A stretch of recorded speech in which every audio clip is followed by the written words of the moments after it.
हमारे मन में गंदे विचार क्यों आते हैं? हम नहीं चाहते पर फिर भी हमारे मन में गंदे विचार आते रहते हैं। लेकिन क्यों मन ही हमारा सबसे बड़ा दोस्त है और मन ही हमारा सबसे बड़ा शत्रु है। जब हम अपने मन के हिसाब से चलते हैं तो मन हमें भटका देता है, और जब हम मन को संतुलित कर लेते हैं तो हम अपनी जिंदगी में सब कुछ कर लेते हैं। हम हमारे मन में आने वाले गंदे विचारों को रोकने की कोशिश करते हैं, पर जितना हम रोकते हैं उतने यह विचार हमारे अंदर प्रवेश करते जाते हैं। आप जिस चीज से जितना दूर भागोगे उतना ही वह चीज आपको अपने पास लेगी, इसीलिए उस चीज से भागो मत, उसे पर संतुलन कायम करो। एक बार एक युवक गौतम बुद्ध के पास आया और गौतम बुद्ध से बोला कि ही बुद्ध, मेरे मन में इतने गंदे विचार क्यों आते हैं? मैं नहीं चाहता कि मेरे मन में गंदे विचार आए, पर मेरे मन में हमेशा कामवासना के विचार चलते रहते हैं और मैं इनके के बारे में सोच सोच कर बहुत परेशान हूँ। मेरी ऊर्जा और समय ये सब सोचने में ही नष्ट हो जाता है और इन सब के विचारों की वजह से मैं कभी भी शांत नहीं रह पाता और मैं हमेशा ही स्त्रियों को देखकर मोहित हो जाता हूँ, अपने आप को रोक ही नहीं पाता। बुद्ध मुस्कुराए और उन्होंने उससे युवक से पूछा, क्या तुम्हें पता है ये कामवासना होती क्या है? फिर लड़के ने उत्तर दिया और कहा, बुद्ध में ये तो नहीं जानता कि कामवासना होती क्या है, पर हाँ ये जो भी है बहुत बुरी चीज है। फिर बुद्ध ने उससे युवक से कहा कि सबसे पहले तो तुम ये समझना है कि प्राकृतिक रूप से जो भी चीज हमारे अंदर है वह बुरी नहीं है। हमारे जीवन में उसकी कुछ ना कुछ जरूरत है। वासना कोई बुरी बात नहीं है, ये तो हमारे मन की एक भावना है जो हमें किसी ना किसी चीज की कमी का एहसास करवाती है और फिर हम उसे चीज को पाने के लिए उसे चीज की तरफ आकर्षित हो जाते हैं। जैसे अगर तुम्हारे पास धन की कमी है तो तुम में धन पाने की वासना उत्पन्न हो जाएगी। तो वासना कुछ और नहीं, बस एक प्रकार की कमी है जो कि एक प्रकार की जरूरत का एहसास है, और जब ये जरूरत शारीरिक हो तो हम इसे कामवासना का देते हैं। युवक ने गौतम बुद्ध को कहा कि बुद्ध, मुझे कामवासना का मतलब तो समझ में आ गया, पर आप मुझे ये बताइए कि यह हाथी कहाँ से है, कैसे आती है? ये गौतम बुद्ध ने कहा कि कामवासना कहीं से आती नहीं है, ये तो हमारे अंदर ही होती है और इसका होना तो जरूरी भी है, तभी तो मानव जाति का विस्तार होगा। युवक ने कहा, जब ये हमारे अंदर ही है और जरूरी भी है तो फिर लोग इसे गलत क्यों बोलते हैं? बुद्ध ने कहा कि यही तो समस्या है, लोगों ने कामवासना को गलत तरीके से सोच लिया है, इसे छिपाने की दबाने की कोशिश करते हैं। कामवासना गलत नहीं है, बल्कि कामवासना का गलत तरीके से प्रयोग करना गलत बात है। लोग जिससे प्रेम करते हैं बस उसी के लिए जीने लग जाते हैं, उसे पाना ही अपना लक्ष्य बना लेते हैं और उसी के बारे में हमेशा सोचते रहते हैं, पर यह सब गलत है। बुद्ध ने योग से कहा, क्या तुम्हें पता है जानवरों में भी कम वासना होती है?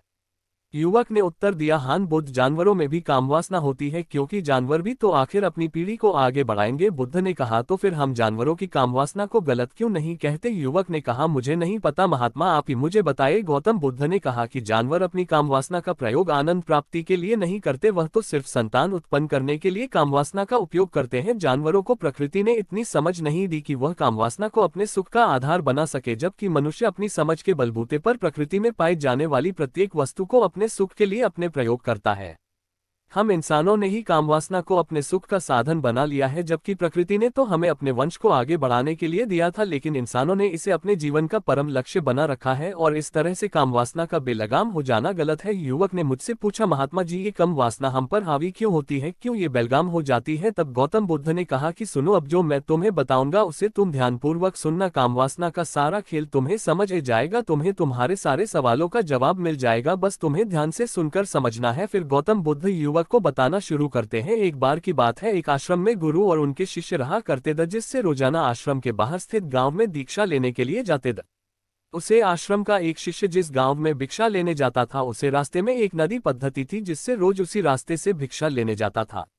एक दिन उससे ने देखा कि एक लड़का पेड़ के पीछे छिपा है। वह उस लड़के के पास गया और उससे जाकर बोला, भाई तुम इस पेड़ के पीछे छिपकर क्या देख रहे हो? लड़के ने कहा, अरे तुझे नहीं दिख रहा क्या कि मैं क्या देख रहा हूँ? तब साइज ने नदी की तरफ देखा तो वहां पर कुछ लड़कियां पानी भर रही थी। वो लड़कियां 14-15 साल की होगी। तब से ने उसे लड़के से कहा, अरे भाई वहां पर तो लड़कियां पानी भर रही है, इसमें छिपकर देखने वाली क्या बात है? तब वो लड़का शीशे की तरफ देखकर उससे कहता है, अरे पागल, तुम्हें दिखाई नहीं दे रहा क्या कि कैसे ये परियां नदी से पानी निकल रही है? जरा उनकी अदाओं को तो देखो, उनके कोमल शरीर को देखो, उनकी पतली कमर मटके को उठाते समय बाल खाती है और उनके बाल उनकी कमर पर कैसे लहरा रहे हैं, मानो सुंदरता बिखरी पड़ी हो। जिससे ने फिर नदी की तरफ से कहा और इस बार वह इससे देखता ही चला गया। अभी तक तो कुछ भी नजर नहीं आ रहा था और वह बिल्कुल निर्भय था, उसे किसी भी बात का कोई डर नहीं था, लेकिन अब वो छिपने लगा और उन लड़कियों को देखने लगा जैसे उसने कोई अपराध कर दिया हो। और जब वो छिपकर उन लड़कियों को देख रहा था तभी वो अचानक अंदर से कौंप गया और उसने कहा कि ये मैं क्या कर रहा हूँ, मैं जो कर रहा हूँ वो सही नहीं है, मुझे यहाँ से चले जाना चाहिए। और फिर वह जल्दी से वहां से चला गया। वो आश्रम पहुंच जाता है। आश्रम जाकर वो अपने कार्यों में लग गया।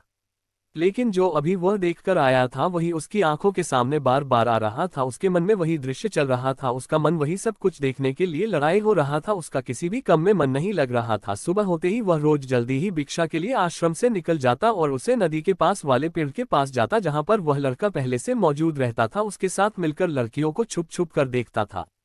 अब वह इससे रोज ऐसा करने लग गया, यह उसके रोज का काम हो गया। अब उसे शिष्य का मन किसी भी काम में नहीं लगता था, वो हमेशा ही किसी न किसी प्रकार के विचार में उलझा रहता। वो आश्रम के कार्यों को भी ठीक ढंग से नहीं कर रहा था, ना वो ठीक से सो पाता था, ना वो ठीक से खाना खा पाता था, उसका मन बेचैन सा रहता था।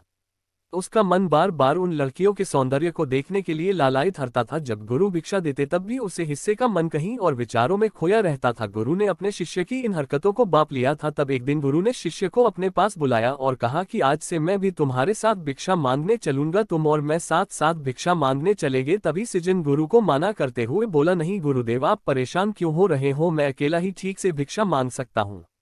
गुरु ने शिष्य से कहा कि ठीक है, तुम अकेले ही भिक्षा मांगने जाओ, जिससे तुरंत वहां से भिक्षा मांगने के लिए निकल गया। हिस्से को जाने के बाद गुरु भी आश्रम से निकल गए और शीशे का पीछा करने लगे कि वो कहाँ जाता है, किस मिलता है, ये सब देखने के लिए उसके पीछे पीछे चलने लगे। थोड़ी दूर जाने के बाद गुरु ने देखा कि उनका शिष्य एक लड़के के साथ एक पेड़ के पीछे अपराधी की तरह छिपा हुआ है और छिपकर कुछ देख रहा था। गुरु भी अपने शिष्य के पीछे जाकर खड़े हो गए कि आखिर उनका शिष्य क्या देख रहा है, जिसे देखने के लिए वो पेड़ के पीछे अपराधियों की तरह छिपा पड़ा है। गुरु ने देखा कि उनका शिष्य पेड़ के पीछे छुपकर लड़कियों को देख रहा था जो कि नदी से पानी भर रही थी। तभी गुरु ने शिष्य को कहा कि तुम क्या देख रहे हो। अपने गुरु की आवाज सुनकर वह इससे घबरा गया और उसके पसीने छूटने लगे। वह थरथर कांपने लगा जैसे किसी चोर को चोरी करते समय रेंज हाथों पकड़ लिया हो।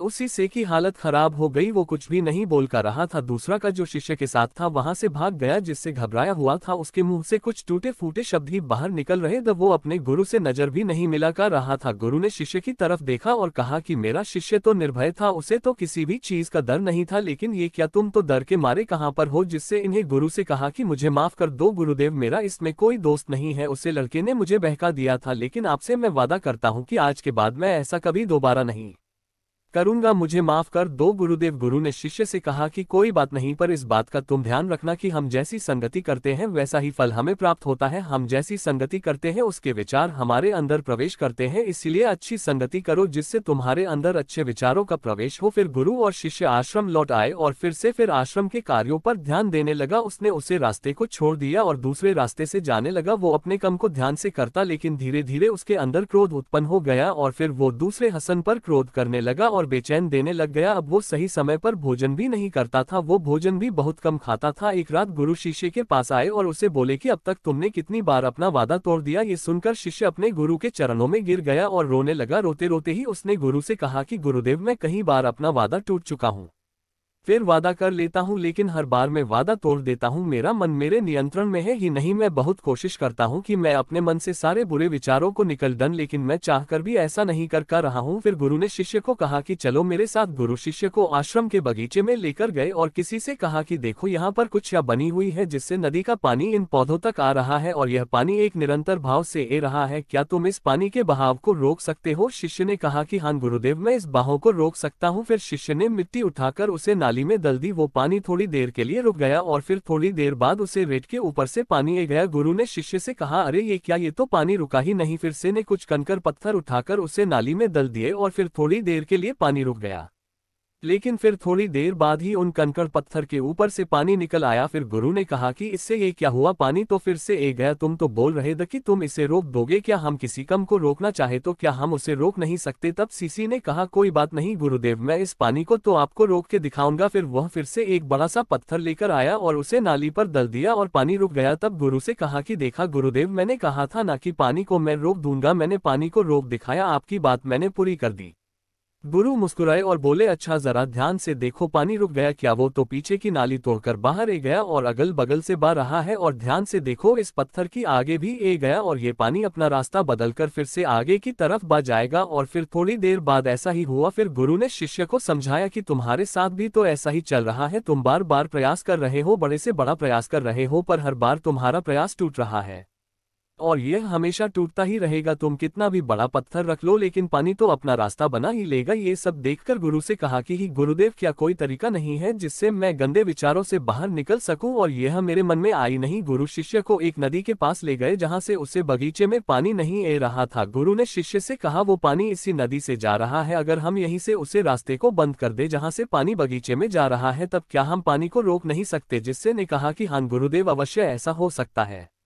मैं इस पानी को यहीं से बंद कर देता हूं, तब आगे की नाली में पानी जाएगा ही नहीं और फिर बगीचे में पानी जाएगा ही नहीं। फिर से इन्हें नदी से जाने वाले रास्ते को बहुत मेहनत करके पत्थर और मिट्टी डालकर बंद कर दिया और गुरु से कहा कि गुरुदेव, मैंने पानी को बंद कर दिया है, अब ये पानी बगीचे में जाएगा ही नहीं। तब गुरु ने कहा, किसी से अगर पानी बगीचे में नहीं जाएगा तो पेड़ पौधों को पानी कहाँ से मिलेगा? उन पेड़ पौधों को तो पानी की आवश्यकता है और उन पेड़ पौधों में कुछ पेड़ पौधे तो ऐसे हैं जिनको रोज पानी की आवश्यकता है, वह तो मुरझाकर मर ही जाएंगे, उनका क्या होगा? पानी तो हमें खोलना ही होगा। जिससे ने गुरु की बात सुनकर वापस नदी से जाने वाले पानी का रास्ता खोल दिया। तब गुरु ने शिष्य से पूछा, जिससे अगर हम इस नदी के पूरे पानी को बगीचे की तरफ मोड़ दे तो क्या होगा? तब साइन जवाब दिया कि गुरुदेव, वहां पर जितने भी पेड़ पौधे हैं वो गलकर नष्ट हो जाएंगे, वहां पर कुछ नहीं बचेगा। फिर गुरु मुस्कुराए और बोले, तुम इस बात को समझो कि हमें किसी भी चीज को रोकना नहीं है, बस हमें हमेशा संतुलन बनाए रखना है। कम पानी से भी पौधे नष्ट होते हैं और ज्यादा पानी से भी पौधे नष्ट होते हैं, हमारा जीवन संतुलन से ही चलता है। गुरु ने शिष्य से कहा कि अगर मैं तुम्हें कुछ कहूं कि तुम आम के बारे में मत सोचो, तो तुम्हारे मन में सबसे पहले किसका चित्र आएगा? शिष्य ने कहा कि गुरुदेव, मेरे मन में तो पहला चित्र आम का ही आएगा। गुरु ने कहा कि जब हम गंदे विचारों को जबरदस्ती रोकने का प्रयास करते हैं तो वह और मजबूती के साथ हमारे अंदर प्रवेश करते हैं, हमारे अंदर उठाते हैं,